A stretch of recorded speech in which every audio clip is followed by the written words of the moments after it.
आप सोच रहे होंगे कि सर इस वीडियो क्लिप में कर क्या रहे हैं, क्या बात कर रहे हैं लेबर से। तो मैं क्या बात कर रहा हूं उससे बताने से पहले मैं आपको बता दूं कि जिस साइट की बात मैं कर रहा हूं वो प्रोजेक्ट जो है लगभग 65 लाख रुपए का है और वो जो इमारत है 3 मंजिला इमारत बनने वाला है। अभी उस साइट का काम जो है वो अभी ग्राउंड बीम डल रहा है। तो आपने वीडियो में देखा होगा कि मैं उस कॉलम को देख रहा था और उसमें लगे स्टीलअप को देख रहा था, तो उसमें गलतियां को भी बताऊंगा और आप पीछे देख रहे हैं कि आखिर सर इस ये डायग्राम बनाने का मतलब क्या है, मैं उसका मतलब भी बताऊंगा। और ये जो है एक्चुअली किसी भी स्टीलअप का जो है रेक्टेंगुलर, जो कि हमारा देखो रेक्टेंगुलर कॉलम का जो स्टीलअप है उसका कटिंग लेंथ कैसे निकालते हैं वो बेसिकली इसमें आपको हम बताने वाले हैं। आखिर इस चीज का जरूरत क्यों पड़ा? जरूरत इसलिए पड़ा क्योंकि मैंने साइट पे जाके देखा तो मुझे पता चला कि ये बात होने वाली है। तो क्या क्या बात थी मैं आपको बता दूं। जब मैं उसके क्लाइंट से मिला तो उन्होंने बताया जो कि हमारा स्टीलअप यूज हुआ है इसमें वो रेडीमेड स्टीलअप है, मतलब कि हम बाहर से लाए हैं, ये साइट पे स्टीलअप नहीं बना है। मुझे इस बात की जानकारी सुनकर हैरानी हुई कि 65 लाख का प्रोजेक्ट है, 3 मंजिला इमारत बनने वाला है। अरे कोई ना कोई एक इंजीनियर तो हायर कर लेते भाई। नहीं, इंजीनियर हायर करने का नतीजा ये हुआ था कि उसके कॉलम में जो स्टीलअप लगे थे, उसके कॉलम में जो स्टीलअप लगे थे वो भाई गलत तरीके से डाले हुए थे। आप लोग सभी को पता है इंजीनियर्स के स्टीलअप का लगने का सही तरीका क्या है। जब भी हम अपने कॉलम और बीम में स्टीलअप का हुक डालते हैं तो वो हमेशा हुक जो है अल्टरनेट होता है, लेकिन उस साइड में जो स्टीलअप की हुक की पोजीशन थी वो एक ही साइड दी हुई थी, कहीं कहीं अल्टरनेट दी हुई थी। लेकिन आप लोग सभी को पता है और नहीं है पता तो मैं बताता हूं कि आपको जो है स्टीलअप हमेशा अल्टरनेट डलवाना है, चाहे वो बीम के केस हो या कॉलम के केस हो। स्टीलअप अल्टरनेट मतलब स्टीलअप का हुक का जो पोजीशन है वो अल्टरनेट होना चाहिए, ठीक है। मैं जैसा कि साइड की बात कर रहा हूं वहां पे जो है हुक की पोजीशन जो थी स्टीलअप की वो हमेशा एक लाइन में आ रही थी, फिर कभी अल्टरनेट हो रही थी, फिर कभी एक लाइन में आ रही थी, इस तरीके से दिया हुआ था। तो मेरे को समझ लो कि इतना बड़ा आपका प्रोजेक्ट है और इस तरीके की गलती, छोटी छोटी गलती है, बड़ी गलती नहीं है, छोटी छोटी गलती की हुई है। आगे अभी तो ग्राउंड बीम ही बन रहा है, आगे जाने क्या क्या गलतियां होगी, जो भी गलतियां होगी मैं देखते रहूंगा और हमेशा उस क्लाइंट को बताता रहूंगा कि देखो यहाँ पे ये गलती हो रहा है। और आप अभी भी किसी इंजीनियर को हायर करिए अपने गलती को बचाने के लिए, क्योंकि 60 और 65 लाख रुपए भी इंजीनियर्स कम नहीं होते हैं। दूसरी बात, मैं क्लाइंट से ये बात कर रहा था कि जो आप अपना स्टीलअप है वो साइड पे क्यों नहीं बनवा लेते हैं, बाहर से रेडीमेड क्यों मंगाते हैं। क्योंकि देखिए रेडीमेड जो होता है उसका जो हुक होता है हमेशा 90 डिग्री होता है, कुछ कुछ ही ऐसे स्टीलअप आते हैं जो 135 डिग्री के होते हैं। और आप लोग सभी को पता है और नहीं पता है तो सुन लीजिए कि स्टीलअप का जो हुक होता है वो हमेशा 135 ही होना चाहिए, 90 डिग्री नहीं होना चाहिए, क्योंकि वहां से खुलने की चांसेस बहुत ज्यादा होती है। तो आप हमेशा कोशिश करें कि ऑन साइड ही स्टीलअप को बना लिया जाए, ठीक है। तो उसी चीज को हम यहाँ पे बताने वाले हैं, कटिंग लेंथ कैसे निकालते हैं स्टीलअप का, एक रेनफोर्समेंट को किस तरीके से कट करेंगे, कितना कट करेंगे कि हमारा जो स्टीलअप है वो बनके तैयार हो जाएगा। मैं उससे पहले बता दूं इंजीनियर्स की मैं आ चुका हूं आपके शहर मोहाली में। जितने भी इंजीनियर्स आसपास के इलाके के हैं, चाहे वो हरियाणा से हैं या फिर पंजाब से हैं या फिर जम्मू एंड कश्मीर से हैं या फिर वो खुद यहाँ मोहाली से हैं, आपका बैचेज स्टार्ट हो गया है 1 जनवरी 2023 से। तो जो भी इंजीनियर्स इस वीडियो को देख रहे हैं और मोहाली के आसपास के हैं और अगर वो ऑफलाइन ट्रेनिंग करना चाहते हैं 2 मंथ का, तो अभी कॉल करें, जो नीचे दिया हुआ नंबर है 9111001234 पे, या फिर आप कॉल कर सकते हैं 9162651794 पे, वो हमारा पर्सनल नंबर है। मैं आपका ट्रेनर हूं मोहाली ब्रांच का, तो मेरा पर्सनल कॉन्टेक्ट नंबर मैंने बता दिया, फिर से दोहरा देता हूं 9162651794 पे आप कॉल करें और मोहाली ब्रांच में 1 फरवरी से जो बैचेज स्टार्ट होने वाली है उसमें अपना रजिस्ट्रेशन करें, हरी अप करें, लिमिटेड सीट है, तो देर ना करें कि मैं मार्च में करूंगा, अप्रैल में करूंगा, तो इंजीनियर्स आप लोग सोचते रह जाओगे और इंजीनियर को सोचना शोभा नहीं देता। जो करे अभी करे, तो अभी फोन उठाना इस वीडियो के बाद और डायरेक्ट कॉल करना 9111001234 पे, या फिर कॉल करना हमारे पर्सनल नंबर 9162651794 पे। तो चलिए आगे बढ़ते हैं, अपने कटिंग लेंथ के बारे में जानते हैं। मैंने सोचा कि आपको जो है रेक्टेंगुलर कॉलम का जो स्टीलअप बनता है उसका कटिंग लेंथ कैसे निकालते हैं उसको मैं समझा दूं। जो भी इंजीनियर्स अभी फ्रेशर है, अभी जस्ट ही पास आउट हुए, चाहे वो डिप्लोमा से या बीटेक से, वो अगर साइट पे एज ए फ्रेशर जाते हैं, अगर वो कटिंग लेंथ निकालना सीख गए, अभी तो बहुत सारी चीजें वीडियोस में, ये बार रनिंग शेड्यूल का एक पार्ट है, मैं छोटा सा पार्ट है क्योंकि मैंने साइट पे चीज देखा था कि बहुत सारे जो है कंस्ट्रक्शन हर जगह का ये बात है, नहीं भाई ये हम मोहाली की बात नहीं कर रहा हूँ, मैं जहां भी कंस्ट्रक्शन में देखता हूँ बहुत सारी गलतियां निकलती है। उसमें से मैंने एक चीज सोचा कि अच्छा यहाँ पे जो है मैंने क्लाइंट से बात की थी कि आपको जो है साइड पे ही बनवाना चाहिए। तो साइड पे अगर आप स्टीलअप को बना रहे हैं तो किस तरीके से अपने रेनफोर्समेंट को काटेंगे उसका कटिंग लेंथ कैसे निकलेगा, बहुत ही आसान है। मैं आपको बताऊंगा कि इस रेक्टेंगुलर कॉलम का बहुत सारा होता है। आप जैसे पाइल का फॉर्मेशन कर रहे हैं तो सर्कुलर कॉलम आएगा, ट्रायंगुलर कॉलम आता है, बहुत सारा आता है। तो अभी फिलहाल जो नॉर्मली जो घर बनते हैं वो रेक्टेंगुलर ही कॉलम बनते हैं उसके। तो रेक्टेंगुलर कॉलम का जो स्टीरअप का कटिंग लेंथ है वो कैसे निकालते हैं उसके बारे में जानते हैं, ठीक है। तो देखो सबसे पहले आप इस डायग्राम को अच्छे से देख लो, ठीक है। ये एक रेक्टेंगुलर कॉलम है, उसमें से यहाँ पे देखो, इसका मतलब बहुत सारे इंजीनियर्स को पता नहीं होता है कि ये जो 8H2LG.ST@130cc क्या लिखा हुआ है भाई। तो मैं आपको बता दूं कि ये जो स्टीरअप है ये 8 mm का रेनफोर्समेंट से बना हुआ है, ठीक है। और ये 2 लेग स्टीरअप है और 130 का जो है सेंटर टू सेंटर स्पेसिंग दी हुई है। मतलब हमारा स्टीरअप ये है, अगला स्टीरअप का जो लगेगा वो 130 का स्पेसिंग के साथ लगेगा। तो इंजीनियर साहब समझ गए कि ये हमारा 8 mm जो है 8 mm स्टीरअप का डाया है, 2 लेग स्टीरअप है और 130 जो है वो सेंटर टू सेंटर स्पेसिंग है हमारे स्टीरअप का, ठीक है। और इंजीनियर्स यहाँ देख रहे हैं कि कवर जो है 40 mm का है। तो जो कॉलम के केस में है, जो हम लोग कवर डालते हैं वो 40 mm का कवर डालते हैं। अब चलते हैं भैया कि हम लोग कटिंग लेंथ कैसे निकालते हैं किसी भी स्टीरअप का, ठीक है। तो इंजीनियर्स चलते हैं और देखते हैं कि हमारा जो स्टीरअप का जो है वो कटिंग लेंथ कैसे निकलता है, ठीक है। कटिंग लेंथ ऑफ रेक्टेंगुलर स्टीरअप,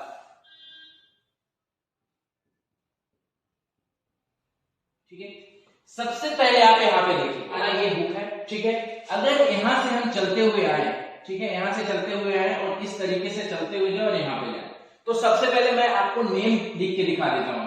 ये हमारे यहां से हुक शुरू हुआ और इसको हमने मान लिया ए, ठीक है। इसको मान लिया हमने ए और फिर चलते हुए आया और इसको मान लिया बी, ठीक है। फिर चलते हुए आया तो जब ये ए है तो ये भी ए होगा, ठीक है, क्योंकि ये रेक्टेंगुलर स्टीरअप है और आपको पता है कि रेक्टेंगल की जो आमने सामने की जो साइड होती है वो हमेशा बराबर होती है, ठीक है। तो ये ए है, ये है और ये बी है, तो ये भी क्या है, ये भी अपना बी है। समझ लियो क्या मैं बताया रेक्टेंगुलर के केस में कि जो उनके आमने सामने की जो साइड्स होती है वो साइड्स हमेशा क्या होते हैं, इक्वल होते हैं, ठीक है। तो जब ये ए है तो ये भी ए है, जब ये बी है तो ये भी बी है, ठीक है। इस बात को आप समझ लियो, ठीक है। अब हमको क्या करना है, स्टीरअप का कटिंग लेंथ निकालने के लिए हमको क्या करना है वो चीज देखना है। सबसे पहले इंजीनियर्स आप बताइए यहाँ पे कि जो हमारा हुक है वो कितने डिग्री पे बेंड है, 90 डिग्री पे बेंड है? नहीं, ये 90 नहीं 135 डिग्री पे बेंड है, ठीक है। तो इंजीनियर्स IS कोड 25021963 में बताया गया है कि जब भी 2 लेग स्टीरअप हो तो उसका हमारा 135 डिग्री पे जो बेंड होता है वो होता है हमेशा 24D का। कितना होता है, 24D का। और 1 लेग स्टीरअप को अगर एक हुक की बात करें तो वो होता है 12D। हमेशा याद रखना कितना होता है, 12D। तो ये जो हमारा स्टीरअप है ये कितना है, 2 हुक लेंथ है। इसमें कितना है, 1 और 2, कितना टोटल कितना है, 2 हुक लेंथ है। तो हम अगर यहाँ से बात करें तो हमारे पास अगर कटिंग लेंथ लिखे तो अगर हम इधर से चलते हैं तो सबसे पहले हमारे पास आता है, चलिए दूसरा कलर कर लेते हैं, दूसरे कलर से देख लेते हैं, ठीक है। कटिंग लेंथ लिखते हैं तो सबसे पहले अपना आता है हुक लेंथ, ध्यान से देखना, एक हुक लेंथ आया, फिर अपना आता है ए, तो प्लस ए। कुछ नहीं है, बहुत सिंपल है, कुछ नहीं करना है कटिंग लेंथ निकालने के लिए, बहुत ही सिंपल चीज है। ये ए हो गया, उसके बाद फिर क्या आता है, उसके बाद फिर आता है बी, ठीक है, नीचे बी, फिर क्या आता है ए, फिर आता है ए, फिर क्या आता है, फिर आता है बी, फिर आता है बी और अपना फिर यहाँ पे आके लास्ट क्या खत्म होता है, अपना हुक खत्म होता है, ठीक है, हुक लेंथ। कुछ नहीं, मैंने क्या किया, सिंपल, जो भी नए भी एकदम अभी कुछ नहीं जानते हैं बीबीएस के बारे में उनको भी समझ में आ गया होगा, सिंपल सी बात है। एक हुक 24D आपको मैंने बता ही दिया, एक हुक, फिर उसके बाद ए आया, फिर बी आया, फिर ए आया, फिर बी आया, फिर अपना एक हुक आया। तो अब हमको देखना है, जब शुरू में बचपन में करते थे ना कि अच्छा ये सेम जाति का कौन सा है, पढ़े थे आप लोग सेम कौन सा है, तो यहाँ पे हमारा सेम कौन सा है, यहाँ एक हुक लेंथ, यहाँ एक हुक लेंथ, टोटल कितना हो गया अपने पास, टोटल हो गया 2 हुक लेंथ, ठीक है। टोटल कितना हो गया, टोटल हो गया अपने पास 2 हुक लेंथ। अपने पास ए कितना है, 2A है, तो 2A है और बी कितना है, 2 है, मतलब 2B है, बस इतना सा है, ठीक है। तो 2 hook length plus 2A plus 2B। अब हम क्या इसको इस तरीके से लिख सकते हैं engineers, 2 into A plus B plus 2 into hook length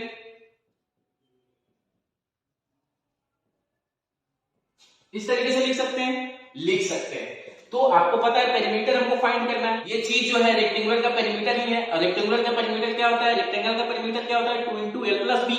उसी तरीके से 2 इंटू एल प्लस बी, ठीक है। अपना दो हुक लेंथ आया है, 2 इंटू 2 हुक लेंथ हो गया, ठीक है। सिंपल सी है, इतना ही चीज है अपने पास करने के लिए, ठीक है। आपको क्या मैंने बताया था कि एक हुक लेंथ कितना होता है 12D, अपने पास टोटल कितने हुक लेंथ है 2, तो ये हो गए 24D, ठीक है। अगर आपको दिख नहीं होगा तो मैं यहाँ से थोड़ा सा मिटा देता हूं, ठीक है। ये नीचे वाला पोर्शन को सिर्फ लिखते हैं।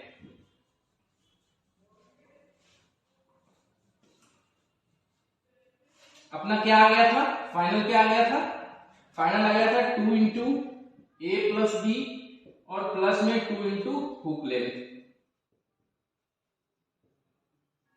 ठीक है। ये आ गया अपना फॉर्मूला भाई, ये अपना फॉर्मूला आ गया। अब हमको ये देखना है कि अच्छा अब ए कैसे फाइंड करोगे बाबा, अब ए कैसे फाइंड करोगे, बी कैसे फाइंड करोगे, ए और बी को भी तो फाइंड करना है। तो ध्यान देना, ए अपना कितना है, ए अपना कितना है 400, बी कितना है, बी अपना कितना है 250, तो ए अपना कितना है 400। अब 400 तो डायरेक्ट लिखेंगे नहीं, उसमें क्या आ रहा है, कवर आ रहा है। वो क्या आ रहा है, कवर तो माइनस होगा, तो कवर कितने एमएम का है 40 एमएम का है, तो हमने कवर को 40 माइनस कर दिया। इधर से भी, ठीक है, इधर ये भी 40 एमएम का कवर है बाबा। जब बी 40 एमएम का कवर डालेंगे तो ए में भी 40 एमएम का कवर डालेंगे, ठीक है।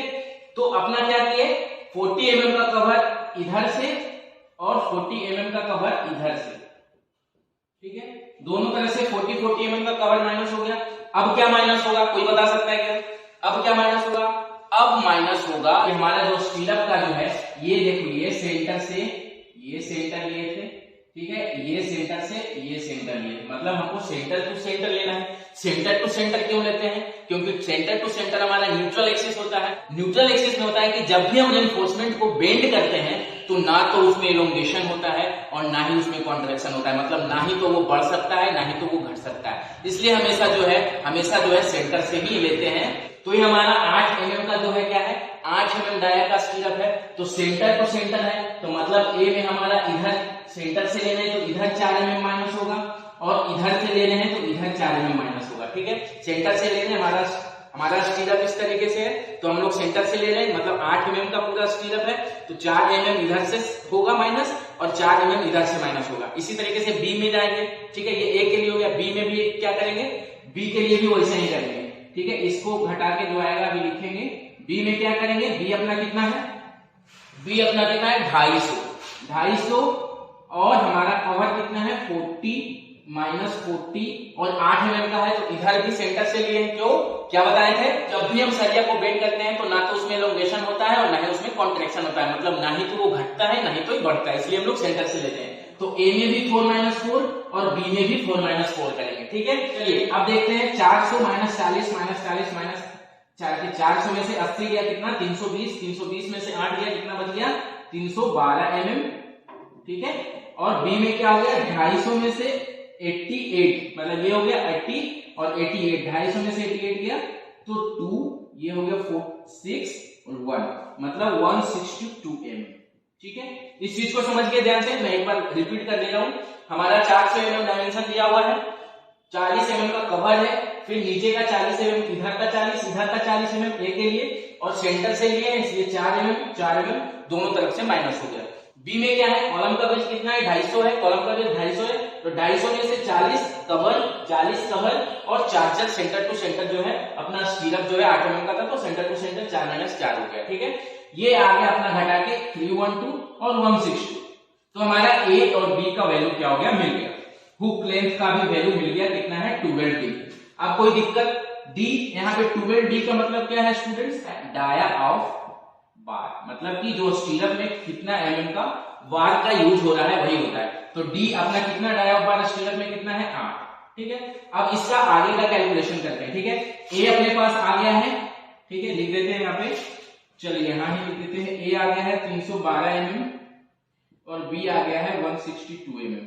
यहां तक समझिए, अगर नहीं तो नोट कर लीजिएगा, ठीक है। मैं इसको अभी मिटा रहा हूं,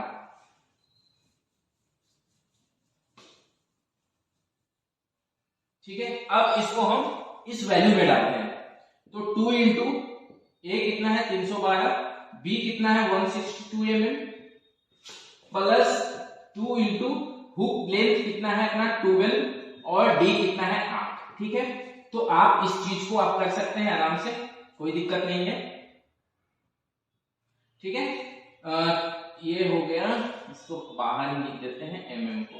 ठीक है, 2 into 312 A 162 B plus 2 into हुक 12 डी 12 इंटू 8। ठीक है, कैलकुलेशन कर लेना जो भी आता है। ठीक है, जो भी आता है कैलकुलेशन, कोई दिक्कत नहीं है, इसको इसमें से जोड़ लेना।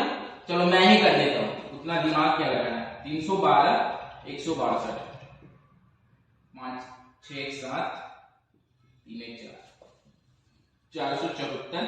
ठीक है, 2 2 4 6 1 7 3 1 4। ठीक है, 474 और प्लस 2 इंटू 96। ठीक है, अब तो कर लोगे, इससे गुना जो भी वैल्यू आता है अपना, ठीक है, वो लिख लेना। तो इस तरीके से हम लोग जो है रेक्टेंगुलर कॉलम का जो स्टीयर का कटिंग लाइन निकालते हैं। एक क्वेश्चन आपके दिमाग में आ रहा होगा कि सर आखिर हम लोग इसमें बेंड डिरेक्शन क्यों नहीं करते? आ रहा है क्या दिमाग में आपका? आ रहा है कि हम लोग इतना सारा चीज, सब चीज चलो ठीक है, सब चीज तो समझ लिए, लेकिन सर इसमें हम लोग बेंड डिरेक्शन क्यों नहीं किए? तो इंजीनियर्स हम लोग इसमें बेंड डिरेक्शन इसलिए नहीं करते हैं क्योंकि IS कोड 2502-1963 में ऐसा कोई भी चीज नहीं दिया गया है बेंड डिरेक्शन से रिलेटेड कि हम उसका बेंड डिरेक्शन करें। इसलिए हम लोग जो है स्टीरअप के केस में बेंड डिरेक्शन नहीं करते हैं। तो इंजीनियर्स ये तो हुआ रेक्टेंगुलर कॉलम का स्टीरअप। आपको अभी सर्कुलर स्टीरअप पढ़ना है, ट्रायंगुलर स्टीरअप पढ़ना है, बहुत सारी चीजें पढ़ना है, बीपीएस से रिलेटेड सारी चीजें पढ़ना है। ये तो छोटा सा झलक था भाई। आपको जो है पूरा बिल्डिंग एस्टिमेशन से रिलेटेड, क्वांटिटी सर्वे और आपका हाईवे कंस्ट्रक्शन से रिलेटेड या फिर बीबीएस बार बिल्डिंग शेड्यूल से सारा चीज जो भी बिल्डिंग कंस्ट्रक्शन में यूज होता है, हाईवे से रिलेटेड जितना भी रोड बनने की जितनी भी प्रक्रिया है, हर चीज आपको सिविल गुरुजी प्रोवाइड करेगा। अगर आप एक फ्रेशर इंजीनियर हैं तो सिविल गुरुजी के 2 मंथ का जो ऑफलाइन ट्रेनिंग है वो जरूर ज्वाइन करें। और अगर आप कहीं साइट पे काम कर रहे हैं तो आप सिविल गुरुजी से प्रोवाइड जो कॉप्स का कोर्स है वो आप परचेज कर सकते हैं। जो भी इंजीनियर साइट पे काम कर रहे हैं, उनको दिक्कत आ रही है किसी भी चीज में, कटिंग लेंथ निकालने में या बहुत सारी चीजें हैं, क्वांटिटी सर्वे में किस तरीके से सीमेंट की क्वांटिटी निकाली जाए, किस तरीके से रेनफोर्समेंट की क्वांटिटी निकाली जाए, मतलब ऑन साइट आपको अगर किसी भी चीज का प्रॉब्लम आ रहा है तो कोप्स नाम का कोर्स एक सिविल गुरुजी जो है आपको प्रोवाइड करता है। तो आप वहां पे जाए, उस कोर्स को परचेज करें और आराम से अपने डाउट को क्लियर करें। लेकिन जो इंजीनियर अभी फ्रेशर है, अभी जस्ट पास आउट होकर आए हैं या फिर उनको स्किल्स की कमी है, वो इंटरव्यू में जाते हैं और छोटी छोटी क्वेश्चन का जवाब नहीं दे पाते हैं कि 1 वे स्लैब 2 वे स्लैब क्या होता है, ये नॉर्मली सब क्वेश्चन को, ये सब चीज का भी अगर नहीं जवाब दे पाते हैं तो उनके लिए जरूरी है मेरे तरफ से कि आप जो है 2 मंथ की ऑफलाइन कोर्स की ट्रेनिंग जरूर लें। ठीक है, तो मैंने आपको बता दिया कि मैं कहां खड़ा हूं। मैं खड़ा हूं पंजाब में, मोहाली शहर में। तो जो भी स्टूडेंट्स हरियाणा से हैं, पंजाब से हैं या फिर जम्मू एंड कश्मीर से या खुद मोहाली से हैं, तो वो आ सकते हैं और 1 फरवरी से शुरू होने वाले नए बैचेज में अपना एडमिशन ले।